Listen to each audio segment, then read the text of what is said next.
ઝાલોદ નગરપાલિકાની ચૂંટણીને લઈ દાહોદ કમલમ ખાતે ભાજપની સેન્સ પ્રક્રિયા શરૂ થઈ। ઝાલોદ નગરપાલિકાની ચૂંટણી 16 ફેબ્રુઆરીએ યોજાઈ હતી અને 18 ફેબ્રુઆરી પરિણામ આવતા 28 સીટો પૈકી ભાજપના 17 ઉમેદવારોની જીત થતાં ભાજપને પૂર્ણ બહુમત મળેલ હતું। 18 ફેબ્રુઆરી પરિણામ આવેલા જીતેલા સભ્યો તેમજ અપક્ષો ભૂગર્ભ પોતાના સમર્થકો સાથે ઉતરી ગયેલ હતા। આજે 10 દિવસથી ચૂંટણી જીતેલા ભાજપના તેમજ અપક્ષના સભ્યો નગરમાં જોવા મળતા નથી।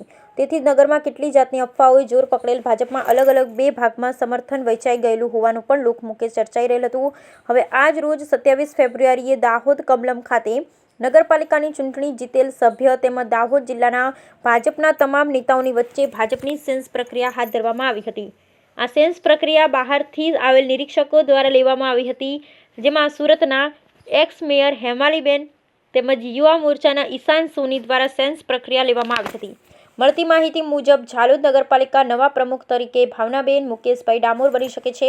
આ ફક્ત જાણવા મળેલ નામોના પૈકીનું એક નામ છે જે મોખરે ચર્ચાઈ રહેલ છે। સાચી હકીકત શું છે તે હજુ પૂર્ણ રીતે બહાર આવ્યું નથી।